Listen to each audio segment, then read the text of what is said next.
চলতি বছরে রাজ্যে বিধানসভা নির্বাচন, আর সেই নির্বাচনকে মাথায় রেখে বর্তমানে সরগরম রাজ্য রাজনীতি। এর মধ্যে মাঝে মধ্যেই আলোচনার কেন্দ্রবিন্দুতে উঠে আসছেন মুর্শিদাবাদে হতে চলা বাবরি মসজিদের পৃষ্ঠপোষক তথা জনতা উন্নয়ন পার্টির শীর্ষ নেতা হুমায়ুন কবির। লাগাতার নিশানা করে চলেছেন তৃণমূল কংগ্রেসকে। এবার ফের একবার হুমায়ুনের নিশানায় রাজ্যের শাসক দল। সাংবাদিকদের এক প্রশ্নের উত্তরে হুমায়ুন বলেন, তৃণমূলের আস্ফালন সাময়িক, 22 ফেব্রুয়ারি পর্যন্ত এটা চলবে। 22 ফেব্রুয়ারির পর তৃণমূল কোথায় ঘরে ঢুকবে সেটা দেখে নেবেন। তৃণমূলের জামানা শেষ হবে। তৃণমূল তিনবারের মুখ্যমন্ত্রী, তিনি গদিচ্যুত হবেন। আমি দায়িত্ব নিয়ে বলছি, কনফিডেন্স নিয়ে বলছি। কি বলছেন হুমায়ুন কবির, শুনবো। দেখা যাচ্ছে দিকে দিকে শুভেন্দু অধিকারী বা বিজেপির কোনো নেতা এলেই তৃণমূলের পক্ষ থেকে গো ব্যাক স্লোগান দেওয়া হচ্ছে এবং তাদের উপর হামলা করা হচ্ছে। এই ব্যাপারে কি দেখুন, এই হামলা বা এই যে বিরোধিতা, যে তৃণমূলের আস্ফালন, এটা সাময়িক। 22শে ফেব্রুয়ারি অবধি আপনারা এটা চলবে। 22শে ফেব্রুয়ারির পর তৃণমূল কোথায় ঘরে ঢুকবে সেটা দেখে নেবেন। তৃণমূলের জামানা শেষ হবে। তৃণমূলের তিনবারের মুখ্যমন্ত্রী তিনি গদিচ্যুত হবেন, এটা আমি দায়িত্ব নিয়ে বলছি, কনফিডেন্স নিয়ে বলছি। আসন্ন বিধানসভা ভোটে তার দল জনতা উন্নয়ন পার্টিকে নিয়ে তিনি কড়া টক্কর দেবেন বলে কার্যত দাবি করেছেন হুমায়ুন কবির। আর এবার নির্বাচনে কোন কোন আসন তিনি জিতবেন তাও জানিয়ে দিলেন হুমায়ুন কবির। তিনি বলেন, আপনারা শুধু অপেক্ষা করুন, কালীগঞ্জ আমরা জিতব, তৃণমূলকে হারাবো, বেলডাঙ্গা তৃণমূলকে হারিয়ে আমি জিতব, রেজিনগর আমি তৃণমূলকে হারিয়ে জিতব। কি বলছেন তিনি, শুনবো। আপনারা শুধু অপেক্ষা করুন, কালীগঞ্জ আমরা জিতব, তৃণমূলকে হারাবো, বেলডাঙ্গা আমি তৃণমূলকে হারিয়ে আমি জিতবো, রেজিনগর আমি তৃণমূলকে হারিয়ে জিতবো। শুধু তাই না, মুর্শিদাবাদ জেলায় 22 আছে। 17তম বিধানসভার 2রা মে 2021 যেদিন রেজাল্ট হয়েছিল, সেদিন মুর্শিদাবাদে 20টা তৃণমূল পেয়েছিল, 2টো বিজেপি পেয়েছিল। কংগ্রেস শূন্য, সিপিএম শূন্য, আইএসএফ তো শূন্য আছেই, শুধু নওশাদ আছে ওখানে।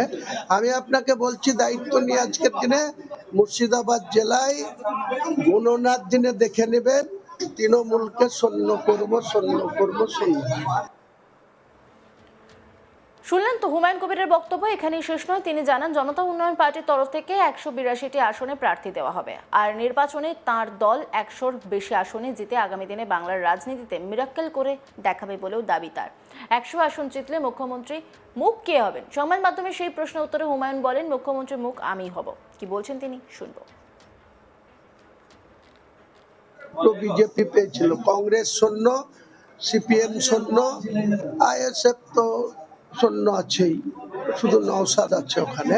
আমি আপনাকে বলছি দায়িত্ব নিয়ে, আজকের দিনে মুর্শিদাবাদ জেলায় গণনার দিনে দেখে নেবেন, তৃণমূলকে শূন্য করবো, শূন্য করবো, শূন্য।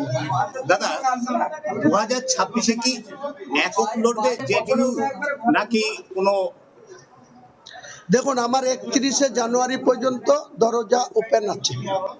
সিপিএম এর জন্য ওপেন আছে, কংগ্রেসের জন্য ওপেন আছে, আইএসএফ এর জন্য ওপেন আছে, 3টে দলের জন্য ওপেন আছে।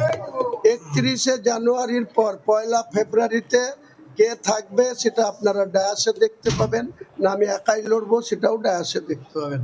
আমি 31শে জানুয়ারি পর্যন্ত তৃণমূলকে হারানোর জন্য আর বিজেপিকে ক্ষমতায় বসতে না দেওয়ার জন্য আমার রাজনৈতিক দল, সেই মিশনে যদি কেউ আসে ওয়েলকাম, না আসলে আমি হুমায়ুন কবির একাই জনতা উন্নয়ন পার্টির পক্ষ থেকে 182টা আসনে প্রার্থী দেবো একাই, এবং আমি 100 আসনের বেশি আসন জিতে আগামী দিনে বাংলার রাজনীতিতে মিরাকেল করে দেখাবো। 100 আসন যদি জেপি জিতে, সেক্ষেত্রে মুখ্যমন্ত্রীর মুখ হতে পারে। মুখ্যমন্ত্রীর মুখ আমি হব।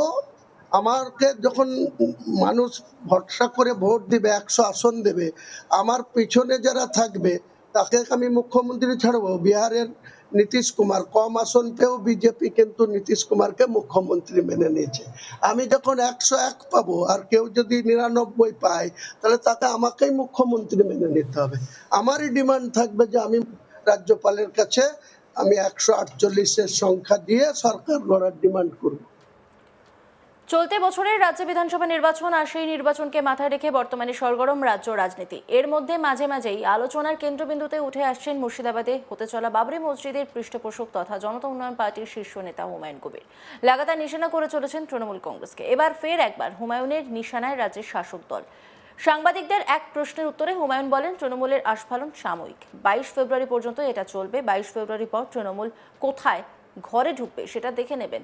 তৃণমূলের জামানা শেষ হবে। তৃণমূলের 3 বারের মুখ্যমন্ত্রী তিনি গদিচ্যুত হবেন। আমি দায়িত্ব নিয়ে বলছি, কনফিডেন্স নিয়ে বলছি। কি বলছেন হুমায়ুন কবির, শুনবো।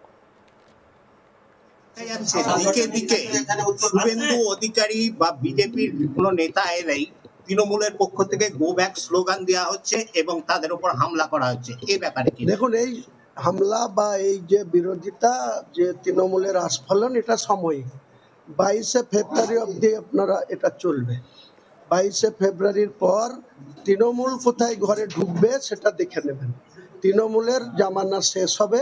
তৃণমূলের 3 বারের মুখ্যমন্ত্রী তিনি গদিচ্যুত হবেন। এটা আমি দায়িত্ব নিয়ে বলছি, কনফিডেন্স নিয়ে বলছি। আসন্ন বিধানসভা ভোটে তার দল জনতা উন্নয়ন পার্টিকে নিয়ে তিনি কড়া টক্কর দেবেন বলে কার্যত দাবি করেছেন হুমায়ুন কবির। আর এবার নির্বাচনে কোন কোন আসন তিনি জিতবেন তাও জানিয়ে দিলেন হুমায়ুন কবির। তিনি বলেন, আপনারা শুধু অপেক্ষা করুন। কালীগঞ্জ আমরা জিতবো, তৃণমূলকে হারাবো। বেলডাঙ্গা তৃণমূলকে হারিয়ে আমি জিতবো। রেজিনগর আমি তৃণমূলকে হারিয়ে জিতবো। কি বলছেন তিনি, শুনবো। আপনারা শুধু অপেক্ষা করুন। কালীগঞ্জ আমরা জিতবো, তৃণমূলকে হারাবো। বেলডাঙ্গা আমি তৃণমূলকে হারিয়ে আমি জিতবো। রেজিনগর আমি তৃণমূলকে হারিয়ে জিতবো। শুধু তাই না, মুর্শিদাবাদ জেলায় 22 আছে। 17তম বিধানসভার 2রা মে 2021 যেদিন রেজাল্ট হয়েছিল, সেদিন মুর্শিদাবাদে 20টা তৃণমূল পেয়েছিল, 2টো বিজেপি পেয়েছিল। কংগ্রেস শূন্য, সিপিএম শূন্য, আইএসএফ তো শূন্য আছেই, শুধু নওশাদ আছে ওখানে।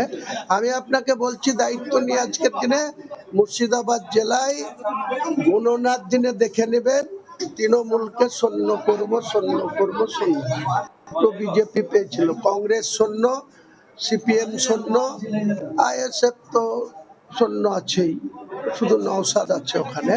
আমি আপনাকে বলছি দায়িত্ব নিয়ে, আজকের দিনে মুর্শিদাবাদ জেলায় গণনার দিনে দেখে নেবেন, তৃণমূলকে শূন্য করব, শূন্য করব, শূন্য। দাদা, 2026-এ কি একক লড়বে জেডিইউ নাকি কোনো? দেখুন, আমার 31শে জানুয়ারি পর্যন্ত দরজা ওপেন আছে।